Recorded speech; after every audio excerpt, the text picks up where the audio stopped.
Good afternoon. My name is Shelley Young. I'm a very proud employee of the South Norwalk Branch Library, also known as Sono Branch Library.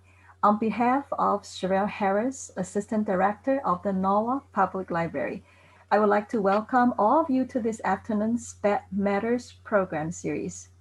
Today's program is part two of a two-part offering on executive functioning. We offer this section We offer this series in collaboration with SPEDNet Wilton. During the webinar, we'll mute everybody and also keep everybody's video off. Now, I will turn the program over to Eve Kessler to introduce our wonderful panelists. Thank you. Thanks, Shelley.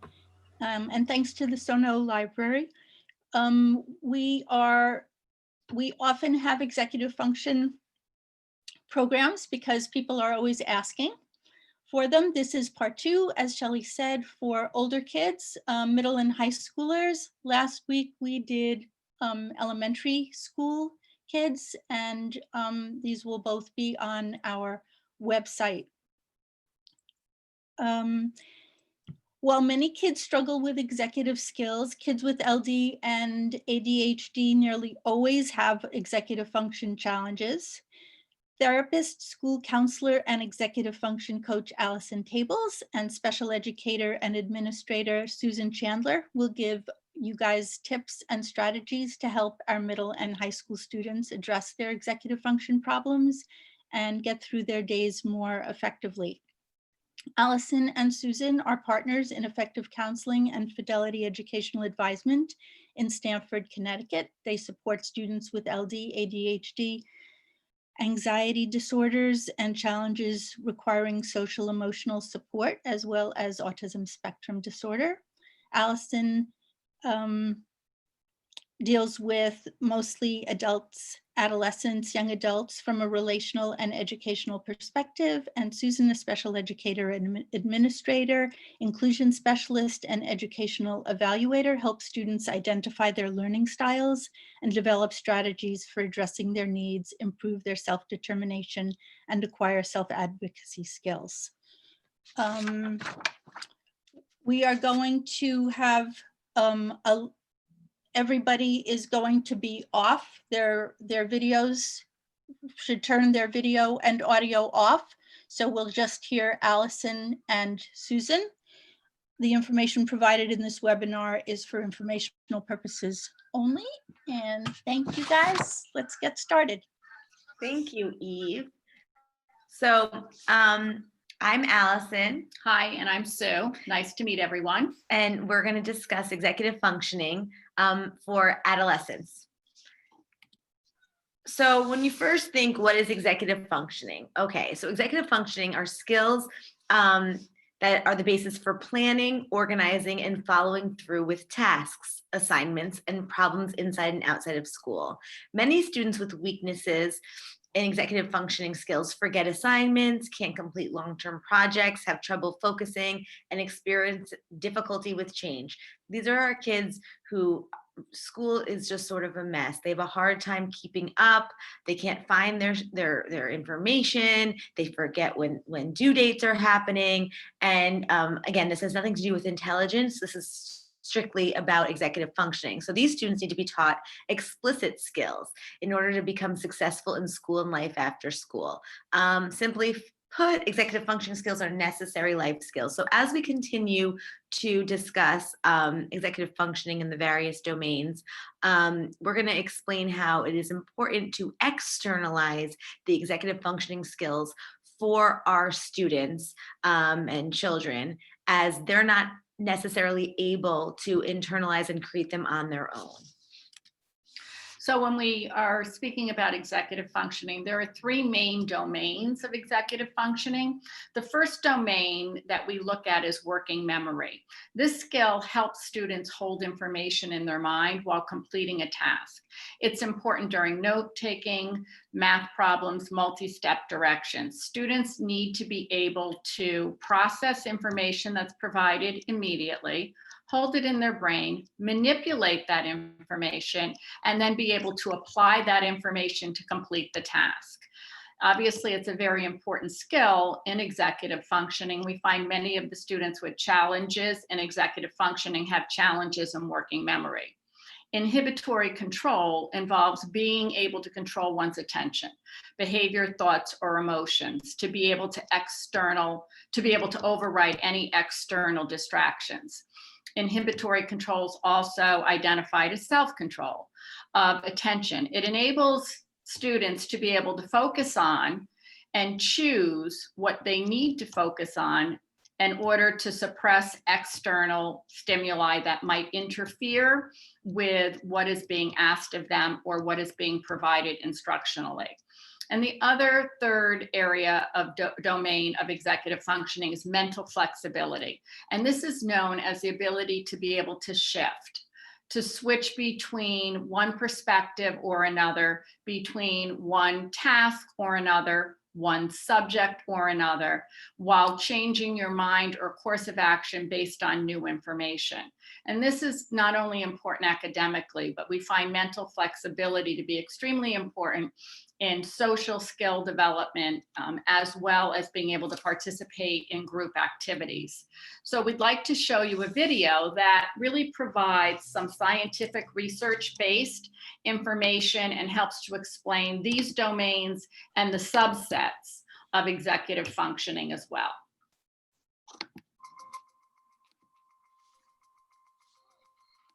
Science tells Sorry. us that brains, minds are built, not born.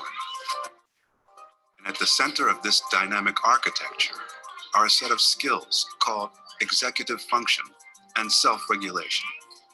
Children's self-regulation and executive function are key ingredients in their lifetime performance. It's not just about learning language or learning numbers or learning colors. We have to be able to work effectively with others, with distractions, with multiple demands. These actually are skills that contribute to the productivity of the American workforce. Look at your shapes. What should you have done next? Educators, I think, are looking for just this sort of thing. And when we describe what we mean by executive function, they say, yes, that's it. That's exactly, the problem. These kids, they can tell me these rules, but they can't actually use them. What's this? Cool. What is executive function? Safety goggles. Probably the best way to think about it is sort of like an air traffic control system in the brain. Just like an air traffic control system has to manage lots of airplanes going on lots of runways and really exquisite timing and so on. A child has to manage a lot of information, avoid distractions. We really think of it as involving working memory and inhibitory control and mental flexibility. Take a situation where a child is having to take turns. So first of all, the child has to have inhibitory control. The child has to be able to stop whatever he or she is doing and let the other child take a turn. But when it's your turn again, you also have to remember what it is you're supposed to be doing. So that pulls on working memory. If the children who are taking the turns after you do something unpredictable, you have to be able to adjust what you're going to do next. And that requires mental flexibility. Children who are struggling with these capacities often look like children who just aren't paying attention, or children who are deliberately not controlling themselves.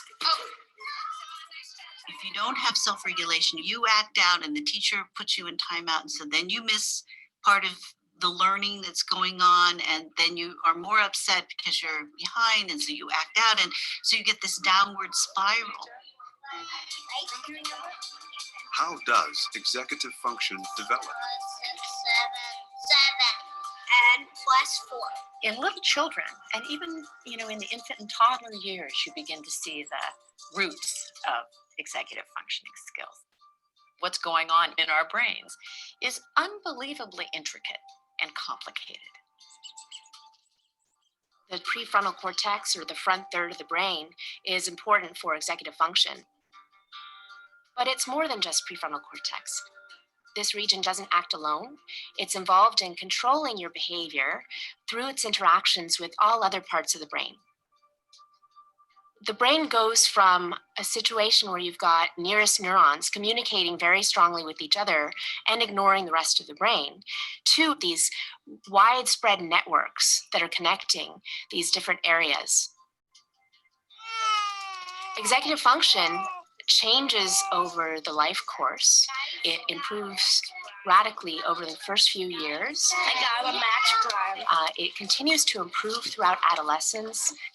It's not until early adulthood that you have the adult type networks that are very strongly activated that connect different brain regions together. Let's take notes.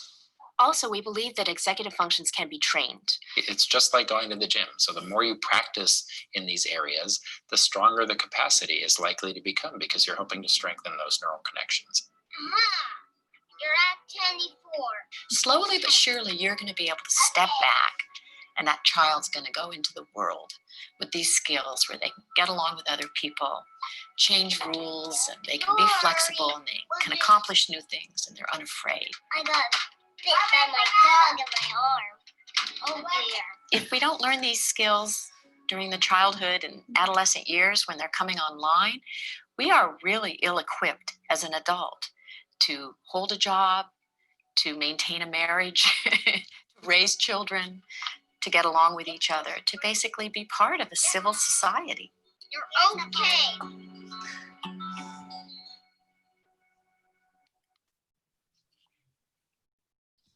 Give me a second. Get back to my PowerPoint.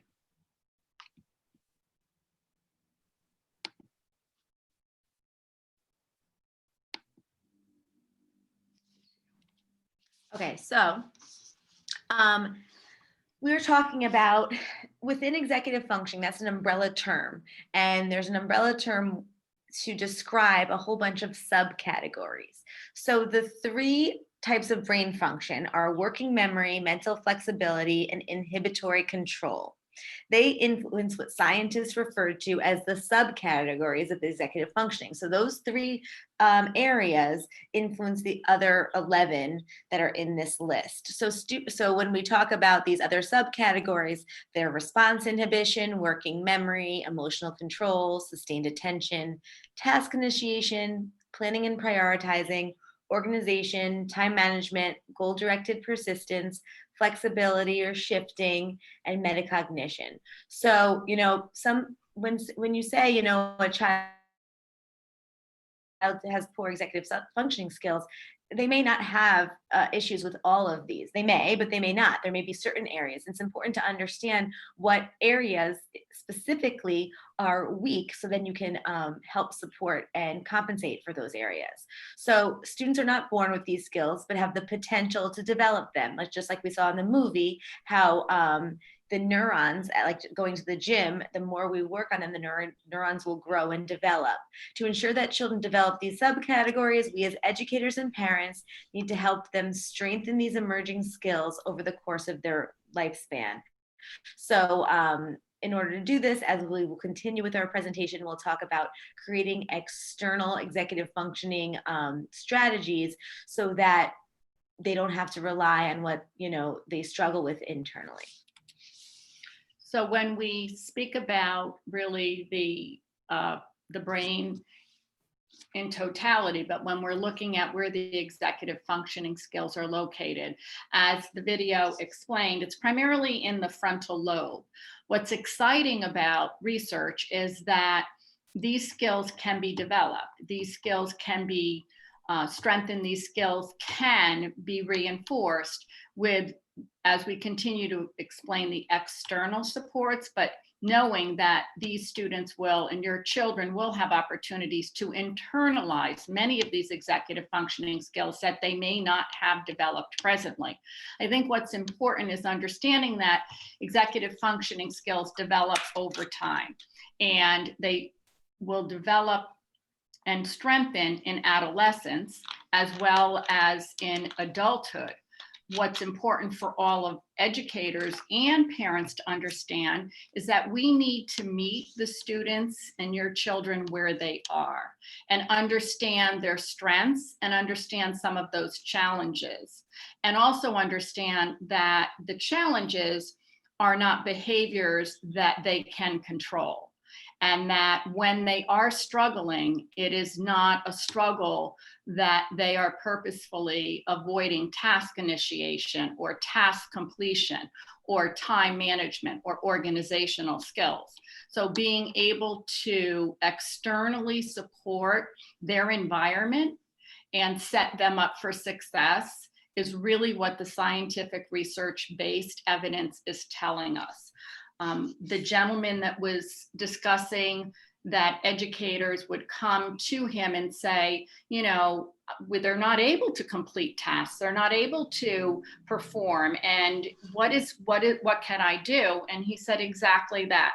Educators are looking for the ability to have the strengths of the knowledge-based intellect aptitude that students have and help students to be able then to apply and to perform in the capacities that are expected.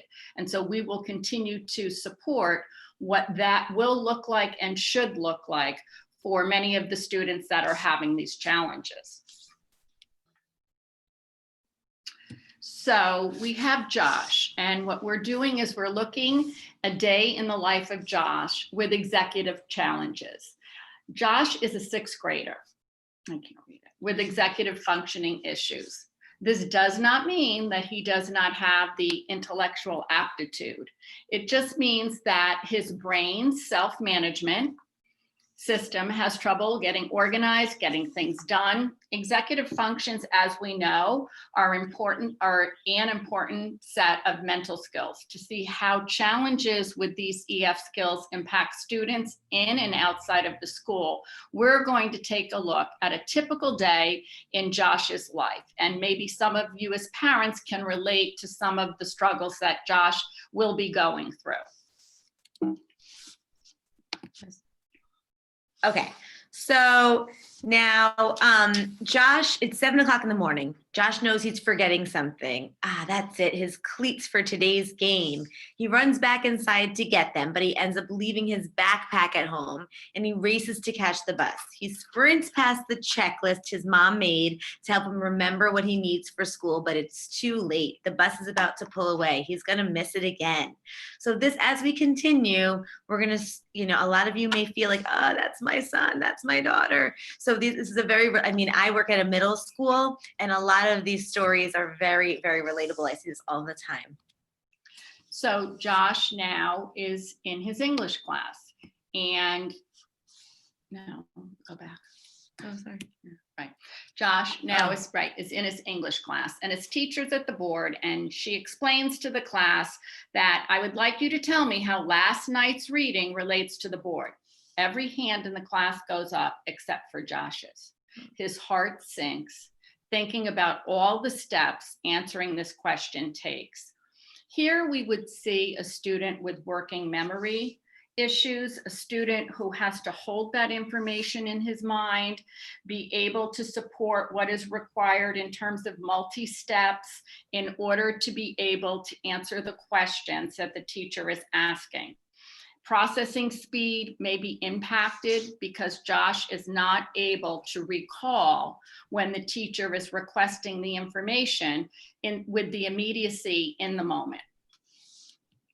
So now it's 1 o'clock. It's the best part of his day, lunch. At a table with his friends, Josh shouts out at a mile a minute and jumps in and out of his seat.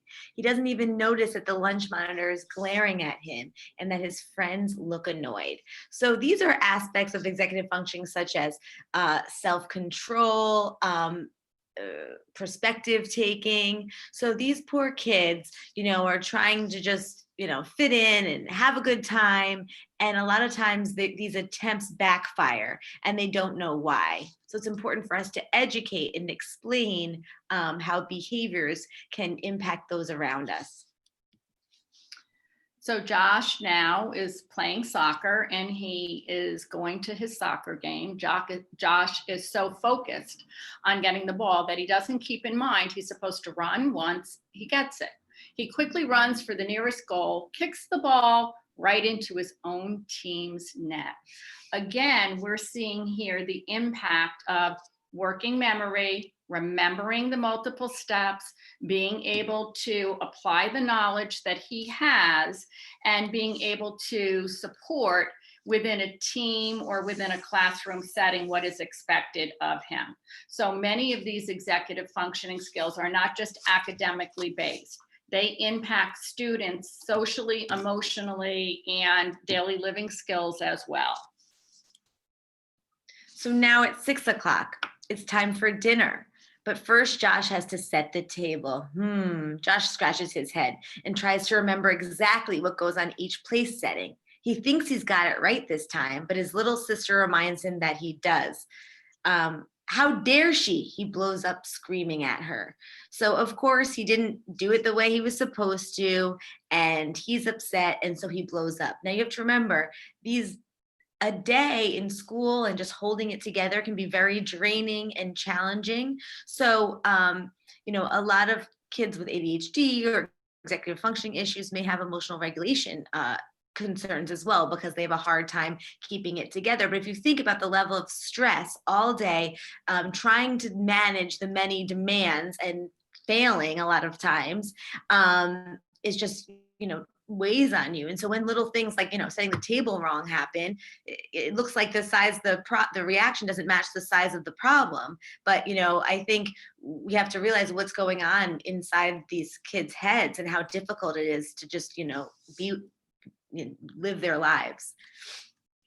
So now it's 8 p.m. After lots of prodding from his mom, Josh sits down to do his homework, but he doesn't know where to start.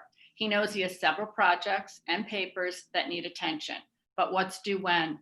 What needs to be done for tomorrow? He's overwhelmed and he puts his head down and shuts down. So I think what's really important when we're taking a look at prodding, it depends on what prodding looks like. And for these students, they need more than reminders. Again, they need us to be their frontal lobe. They need us to provide that structure and to assist with external clues and to have immediate consequences, which I'm not saying negative consequences, just consequences that support the problem-solving process. So organizing a study area with Josh, making sure all of his materials are in an area that are accessible, color coding, providing visuals so that the prodding now becomes an external support. Again, we speak about meeting the students where they are, meeting your children where they are, and then also assisting them with I do, we do, you do. So you're modeling the behaviors and what is expected in terms of problem solving and sequencing steps in order to be able to be successful in task completion. So now it's midnight. Delays and procrastination mean that Josh is burning the midnight oil. He's exhausted, but his history paper is due tomorrow. But he just can't figure out a structure for his paper and the steps he needs to get it done. So this is where, I think a lot of times these kids are misunderstood. And it's like, oh, well, they're not doing the work that I was assigned, that sometimes teachers will think, oh, well, he's lazy or not paying attention or, not into it. But this poor boy, Josh, he's working really hard. He's trying to succeed. He just does not know where to start. So that's why it's important for him to have, tools like graphic organizers or a game plan, like Sue said, other tools that help externalize the planning and the breaking down of how to get all of that information that he's researched on paper. And so now it's 3 a.m. and finally the paper is done and Josh can catch a few hours of sleep, but he can't seem to fall asleep. He's worried that he didn't do the paper right. And then there's a problem he'll discover tomorrow morning. His disorganization has gotten the best of him and he forgets to put the finished paper in his backpack. what we see with students such as Josh is that even when they've completed a task, that they are, their success is questioned by them. Their self-confidence, their self-image, their anxiety, EF skills will have an emotional impact on students. And that's something we have to be aware of as educators as well as parents. So, and now that that's the story of Josh, we're going to start breaking down how to support our Joshes. So now here's a sample executive functioning self-assessment. Now we do this a lot and we encourage teachers to do this as well, as this is a good way for kids to understand what their learning style is. So sometimes they don't have any idea why, maybe listening to a book makes them remember something better than if they just saw it. As some of you guys might have, if you have kids in high school and even middle school, there's a program called Naviance. A lot of schools have paid for this program, and it does a lot of different things. But one aspect is that it does, to help kids prepare for college and life after school. They get them ready. Usually around middle school, there's some different tasks kids can do, and understanding your learning style is one of them, so that kids can, get a better understanding of themselves and the way education impacts how they learn. So the other thing I'd like to say about a specific executive functioning self-assessment is that it allows students, especially at the middle and high school level, to be able to identify their strengths and challenges. And that allows them to understand the impact of some of these executive functioning skills. It also assists students in sort of buying into the executive functioning support to provide academic success in identified areas where performance is impacted, and allows students to make a plan and understand the importance of planning and the impact planning will have in terms of reduction in anxiety, reduction in stress, and an uptick in success. And we know that success breeds success. So it's really important that we work collaboratively with the schools, with our children and families in order to support all the Joshes in the world. So we'll now explain, like I said before, we're going to break down these various subcategories and explain how we can support them. So let me just move my, okay, so planning. Creating a roadmap to completing a task or a goal. It's the ability to figure out how to accomplish our goals. It includes analyzing what you need and what steps you need to complete a task. Sorry guys, I just want to move your faces because I'm trying to see my slide and I can't get my cursor. So hold on, bear with me. I apologize. I don't know why I can't. Give me a quick second. Sorry. Okay, I'm gonna move you guys over.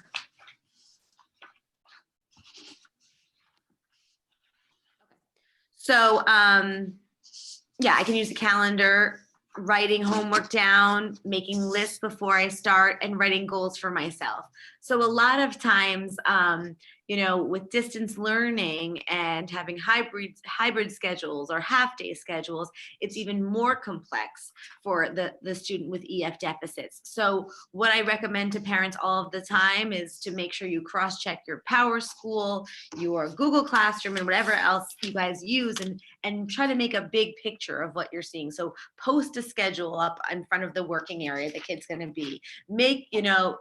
Even if you're home, make it like a calendar, like a school bell schedule, so that there's something to concretely follow.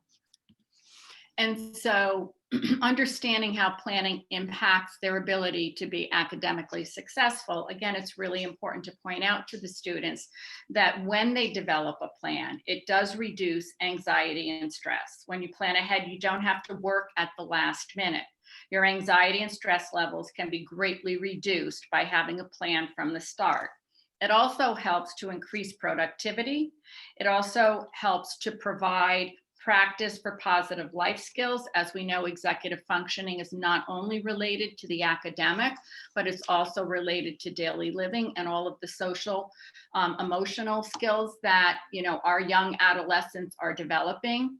And when we talk about writing goals when we're planning, it's really important to take a look at specific strategies. So there may be the opportunity to develop a goal.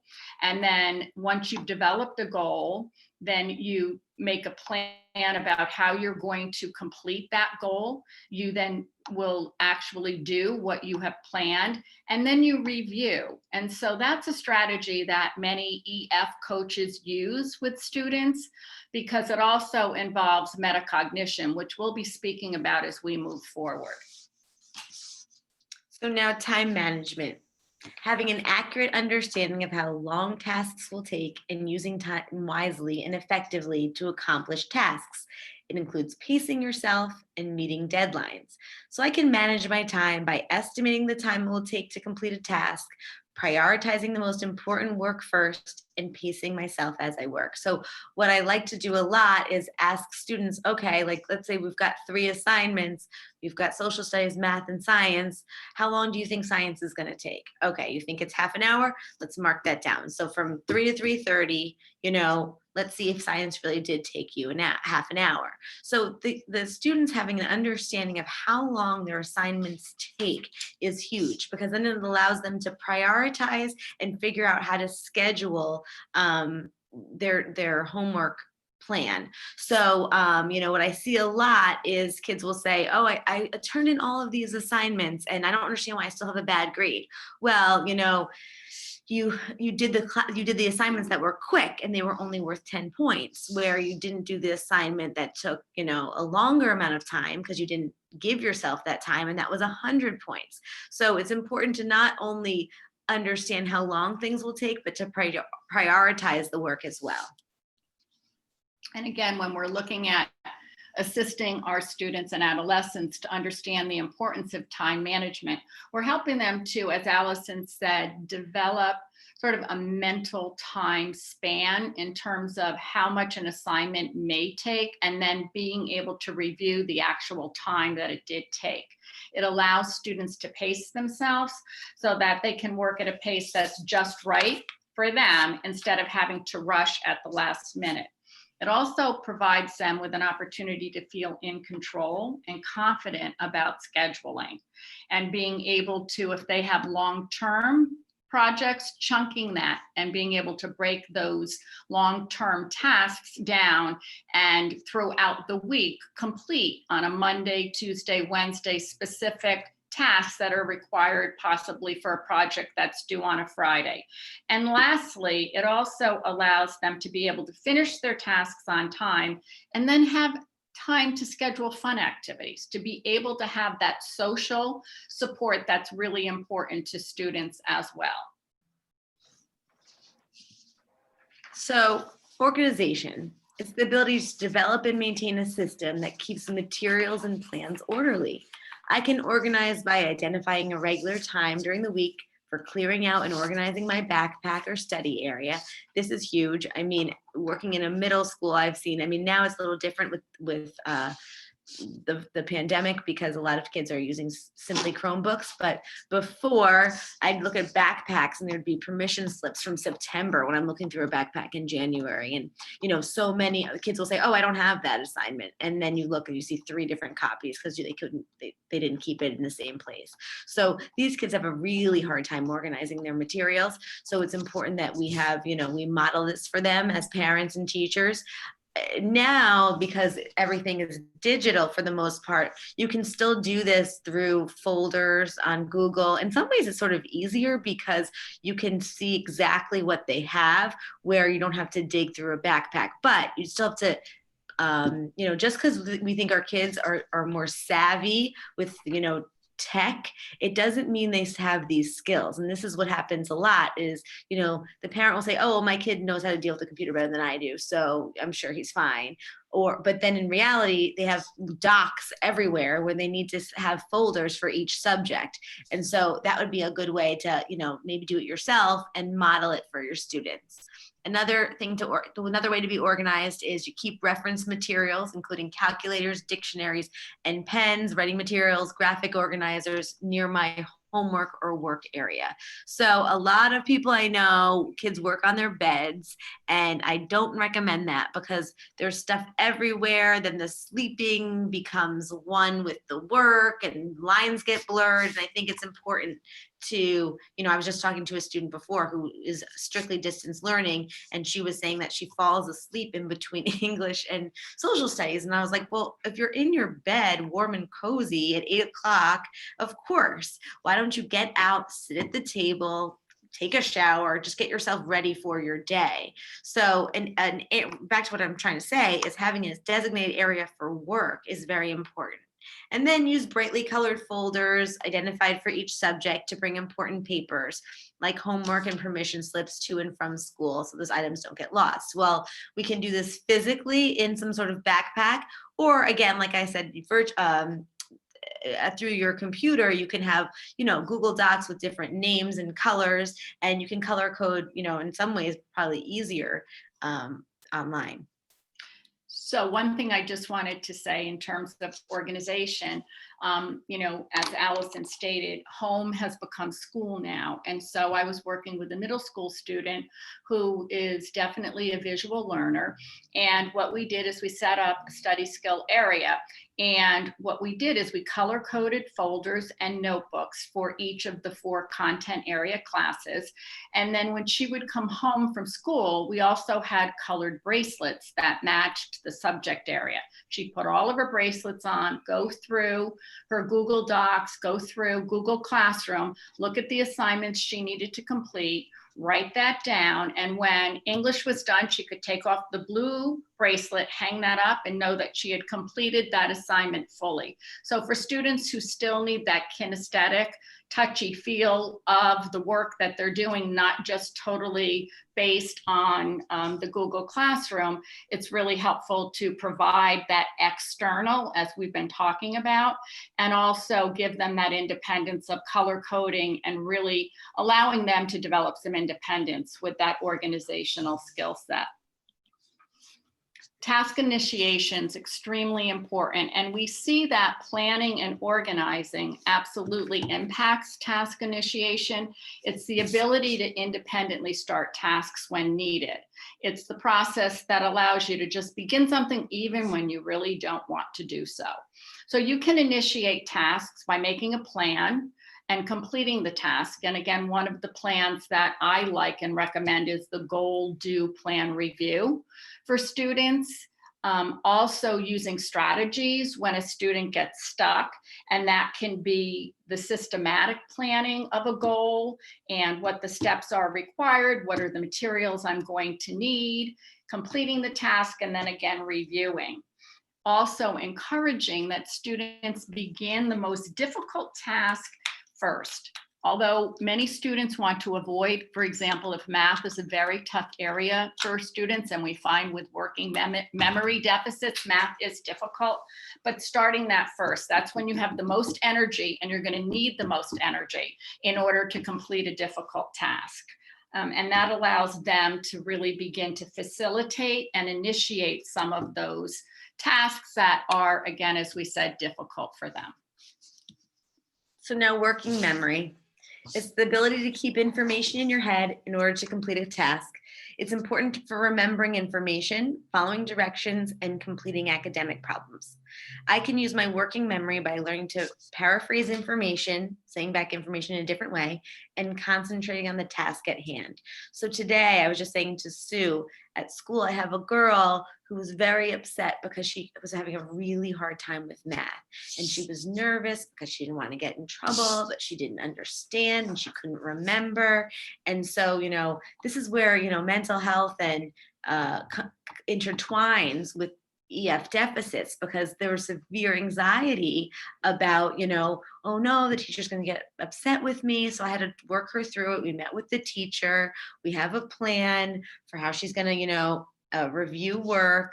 And so, she felt a little better. But, I always stress there's so many layers involved in all of this. So we may understand, the various domains within executive functioning, but then the mental health impact it has played struggling with these areas is huge. So there's depression and anxiety, or a lot of times feeling of like, these kids are bright kids and they know they're struggling where other kids are not.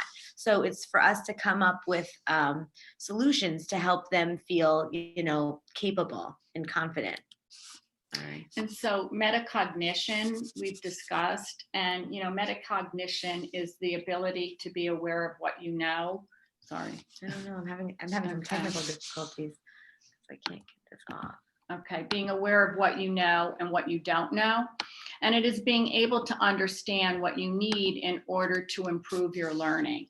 And so when we speak about utilizing assessments, friendly assessments for students to help them understand their learning style and helping them be able to utilize their strengths in order to build up the challenges they may face. So here it says, I can use metacognition by identifying how I learn best.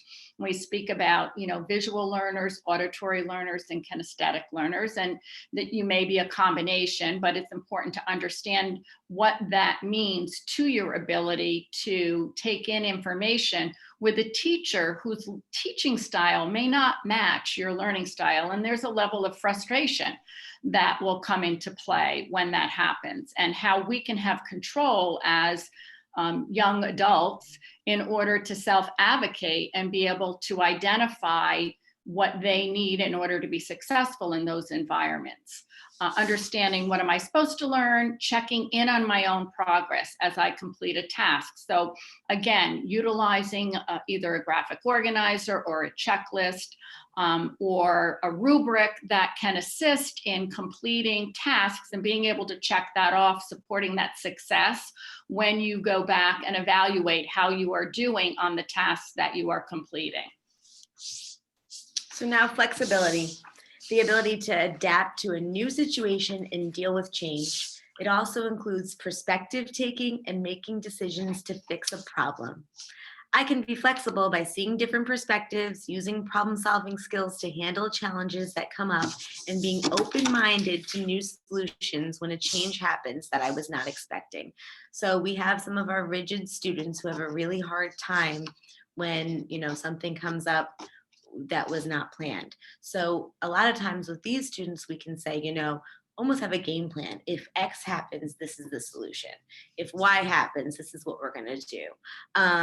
Also, when we think about the story we just had, our little boy had a hard time at the lunch table, and he was bothering the students because his friends, he thought, because he, wasn't able to understand that they were getting annoyed. He wasn't picking up those cues, and he also wasn't understanding what they wanted to hear, that he was thinking about what he wanted to hear. And lastly, perseverance, which can many times be extremely difficult for our students who have executive functioning challenges, to be able to persevere through that required task. So obviously the definition is the ability to stick with a task and not give up, even when it becomes challenging. It includes using strategies to overcome those roadblocks and problems that come up along the way. I can persevere by staying goal-oriented, even when roadblocks pop up, using strategies to work through challenges and remembering that my hard work will pay off in the end.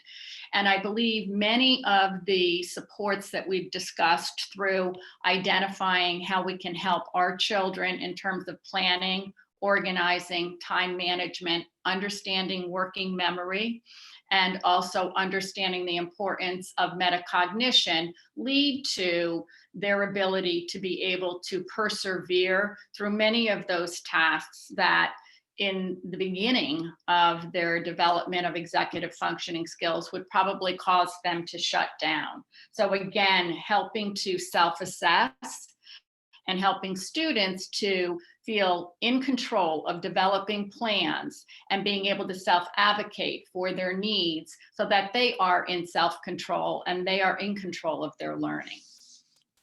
So lastly, let's set our children up for success. So we have a little video that explains why executive functioning is so important to lifelong achievement. We as educators, parents, and support professionals have the potential to significantly impact academic, social, and emotional success through explicit executive function instruction. So we can do this, and so can our kids. We just need to provide them with the appropriate tools and give ourselves the knowledge as well as our children and students so that everyone can be best supported. So let me just show a little video before we wrap up. Hold on 1 minute. And then I think it's on my Chrome. Hold on, sorry.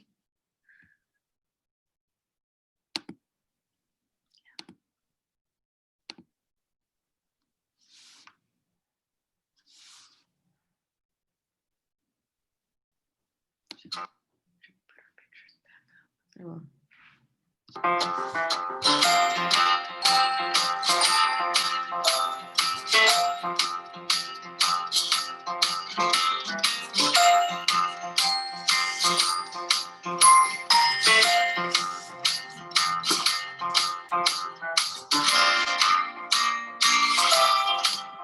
There's no sounds. There's just the music. Just so you know. Wait, There is no sound. hold on. Executive Yeah, function. there is. Hold on. You don't. The last one. Okay. I could just see lips moving, but I couldn't. Oh, for us? Hang on. I'm trying to put my camera on so you can see me. I'm sorry. With the video, there was like lips moving, but no sound was coming Yeah, out. Is but that? you just saw the music, right? Yeah. Yeah, Was that's that how right? it's supposed to be. Let me just start it Okay. up. Sorry. Okay. Sorry. I thought maybe there was a problem with the sound. Thank you. No. Okay,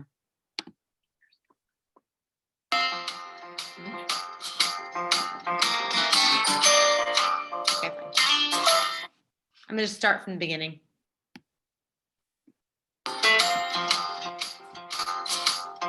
Skip this one.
Hi, everybody. Can you hear us? Hi.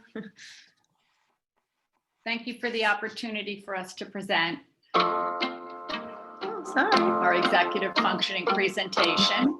Executive function is the Uh-oh. brain's air traffic Sorry. controller. Hey, music. It intercepts a tangle know, of I don't inbound thoughts and know. impulses and steers them We have towards productive something going outcomes. on. Okay, sorry. Sorry for technical difficulties that sometimes happens. The computers have a mind of their own. Sorry.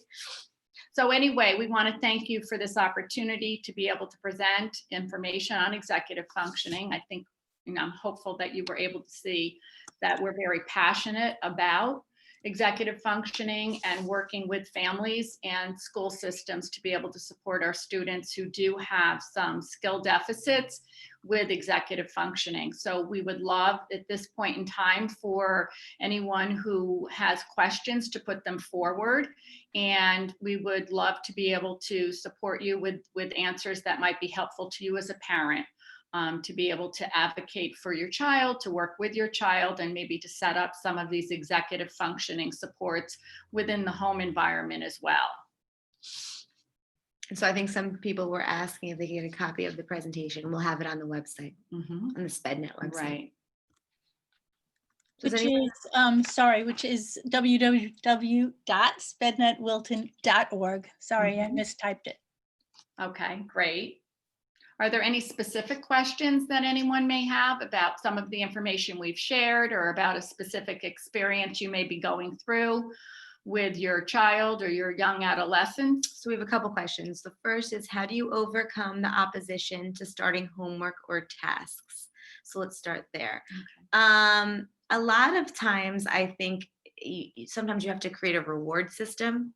So, and so you can add to this, but, you know, if they, in order to get phone time or video game time, you need to start the task at a certain, you know, you need to spend this amount of time doing your work, which is sometimes difficult for the parent because, I mean, you'd hope that it'd be independent and you want them to just be able to do it. But like we discussed, you need to create those external environments. We have a lot of questions. And one other thing I would just like to reinforce is that when we talk about external consequences, we obviously would like to start with positive consequences. So setting up an environment that meets your child's learning style, learning needs, is also helpful to having them feel some control over how they are going to attempt an assignment that might appear to be very difficult. But when they have the environment and they have the materials and they have the support and the modeling of what it really looks like to complete that homework or that task, there's usually more buy-in. But again, there may need to be some consequences in terms of, you know, what amount of time they have for their video games or what amount of time they have for social media.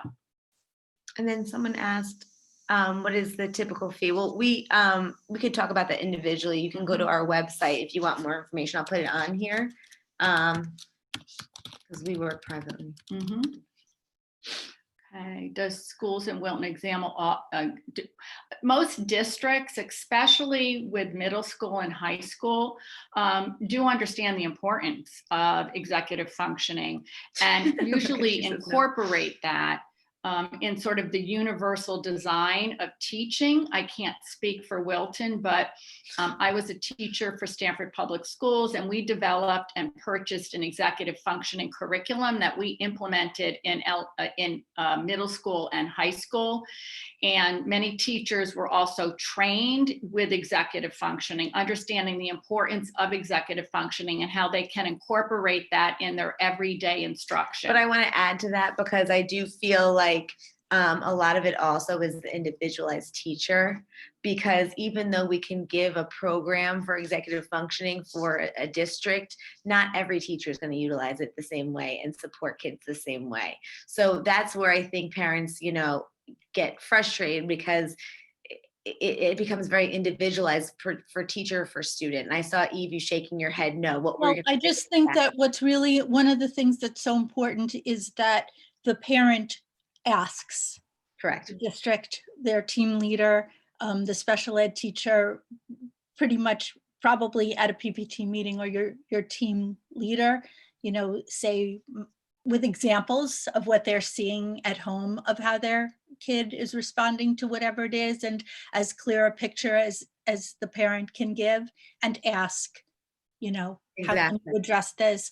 Do you have to, you know, do you have to evaluate, you know, I would like you to evaluate my child for executive function issues, but since he might or she might very easily have ADHD too, that might come up when they have the child evaluated. But for Wilton and for other districts, I would suggest that the parent bring it to their attention, not just wait for them to, you know, not just wait for someone there to say, oh, you know, I think your kid is struggling with such and such.